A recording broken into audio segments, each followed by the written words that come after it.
Thanks. What a great night. All hockey, great stories, great videos. Just Lester Patrick Award, seeing those, Pat Kelly up here, congratulations. Seeing Mark Howe up here, telling stories about hockey, love of hockey. A quick story about Mark. He was talking about his dad and being compared to his dad. Well, when I was going through the draft process and teams were talking to you and they ask a lot about your personality, this or that, and they say, well, what player in the NHL would you like to play like or like to be like? And my response was Mark Howe. He wore number 2.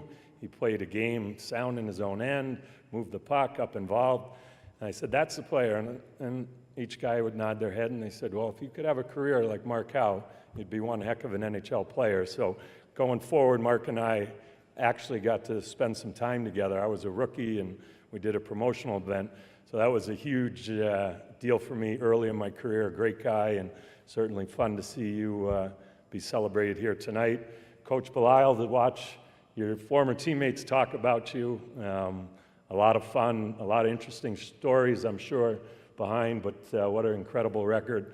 And Craig Janney, him and his boys over there at the table, grew up in Connecticut, not far from where I grew up, and we played each other from when we were 7 and 8 years old, and they were always on top. I think we might have got them by the end in high school, but we became acquaintances along the way, became great friends as we became teammates. So what a great night to be a part of, to represent our team. You know, now Chris and I have to say a few words. We should really bring up Walt and Billy to do some improv thing up here, you know, and do some kind of laugh track. But any successful team like we had a lot of people in support and a lot of people in that group that helped us out. And of course, I didn't bring my sheet up, so if I forget someone, I apologize.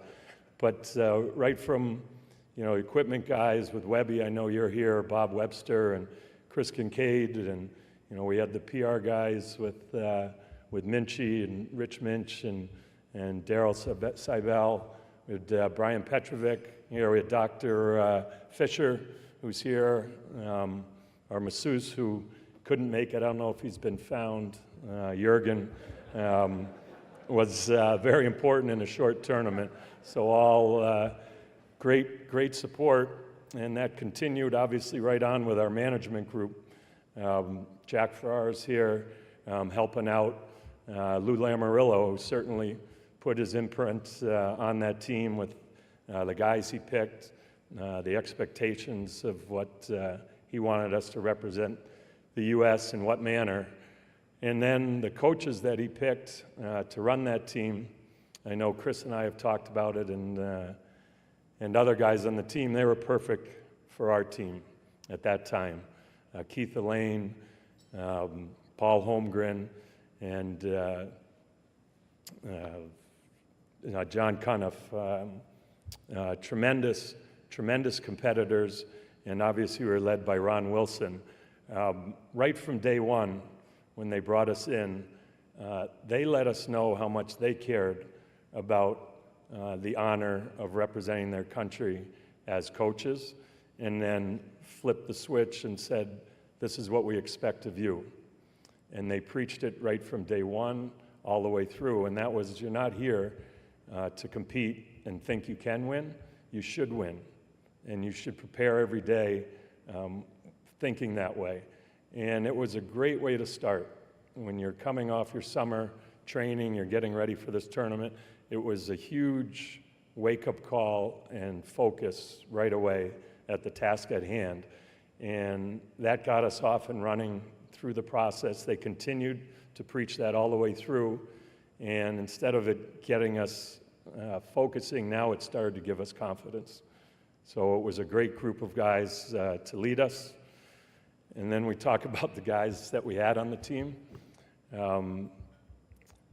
We had a lot of laughs. I mean, we had a group that enjoyed being around each other in the locker rooms, on the buses, in our free time. There was always big groups of players spending time together. And all the different personalities and all the characters and People would say, how is that going to work? Well, why it worked was because you looked around at those stalls, and every one of us would do the same thing, and in every stall was leadership and talent. And every one of those guys with the different personalities, different characters, the one thing we had in common is that we all loved to compete. In our practices, we competed. The coaches competed. The practices were fast and they were hard. And you could see our team as we went through our 4 exhibition games leading up to the tournament, slowly gaining confidence. And everything the coaches said, everything we said to each other, the time hanging out together, you could see it building. So when we got to Philadelphia for our first game, Ron Wilson and Shelley and I were talking about this just earlier today. We were ready to go for that tournament. And you watched that first shift. You can YouTube it, see what you want. But Billy Guerin and Keith Tkachuk in a fight within 30 seconds. And that bench was all on their feet. That energy never left our team.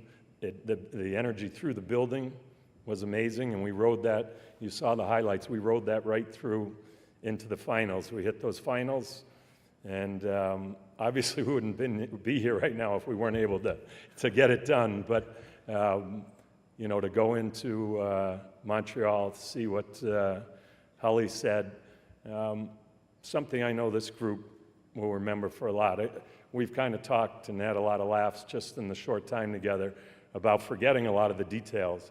But we all remember being in Montreal. We all remember what the building sounded like and remember what it, after coming back, the feeling we had. So right after the tournament, I remember looking at you know, the press releases they're laying around in the locker room, and press had left, and we were all kind of filing out, talking about where we were going to go. But they had posted the all-tournament team. And I remember looking at it and saying, wow, that's pretty cool. There's 4 Americans out of the 6 skaters on that list. We had the best defenseman in Chris Chelios. We had the 2 best wingers and leading point scorers in the tournament, John LeClaire and Brett Hull, and Hully led the tournament in scoring. And we had the MVP and best goaltender in the tournament, and Mike Richter. And even with those performances and all those guys rising to that occasion, I think as a group, we knew that if not everybody had accepted their roles and not everybody had played at or near their best, we still would have lost. And I think that's why going in as a group like this is tremendous, because you're remembered as being a part of that team. So I know it's a great honor. I know the guys feel the same way. You know, it's just pretty cool to do this with this group of people. Thank you.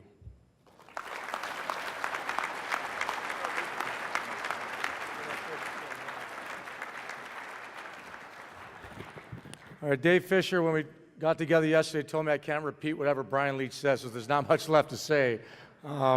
First of all, over the years, and I'm going to speak on behalf of our team, obviously, Steve Levy, which I've never given credit to a media guy in my life, got the chance to work with him during the World Cup this year.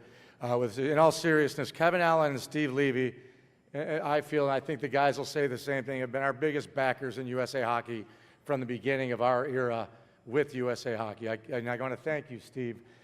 We can't do it without you, you know, and I mean that with all sincerity. So thank you. To the inductees, Howie, we've been together now, I think, 17 years in Detroit. Your father, your brothers, everyone, just a very unique family, and it's been great working with you and getting to know everybody.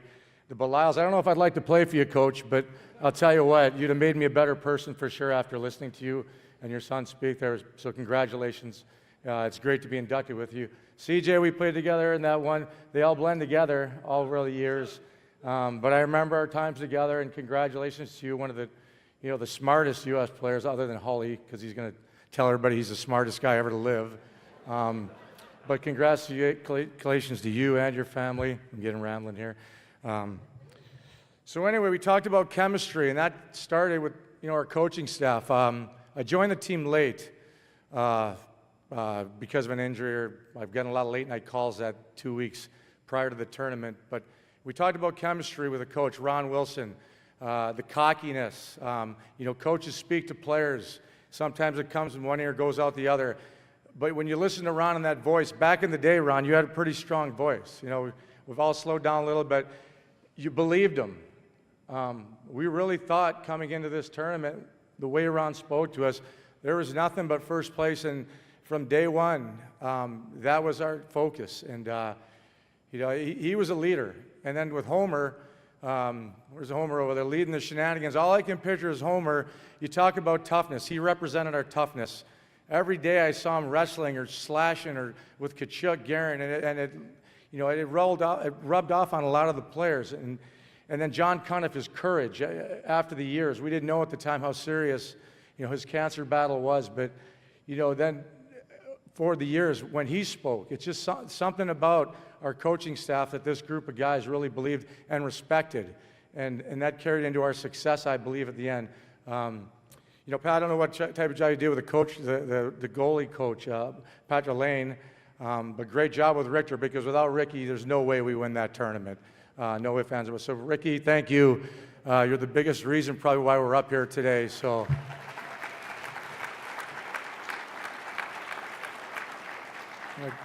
Gary Suter wrote a speech for me yesterday on the plane.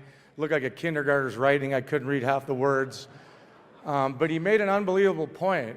We're one of only 4 teams in the history of USA Hockey to be given this and chosen this award to be inducted to the USA Hockey Hall of Fame. And it's incredible. You think about it, guys, right? All the years we've played, all the teams, there's been the great teams. Obviously, the 80 team paved the way for us. They start recognizing American players and college players. And in my year anyway, that's how I got in the NHL, and that's how I, was been able to participate with the USA teams. I'm going to start switching my cards here because I'm starting to get lost a little bit. But the biggest memories I have of that tournament, I think, other than leaving the ice, trying to be the last one, John LeClaire kind of sugarcoated it. I'm not going to. We absolutely hated Canadians. There's no secret about that. We hated each other, and it was the first time we ever had the upper hand to really, stick it to them. It's not that we didn't respect them, but when you're on the other side and you're watching Canada, Messier, Gretzky carry that trophy, you tend to get sick to your stomach every time you see it. And we finally got to that point where you could talk the talk, but we finally walked the walk.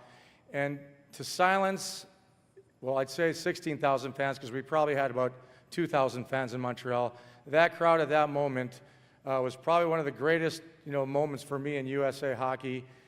And then again, the families, the wives, the parents. I'll never forget the room afterwards, a room similar to this. For me, I turned into a fan just seeing the look on my dad's face, Mr. Guerin's face, the Kachuks.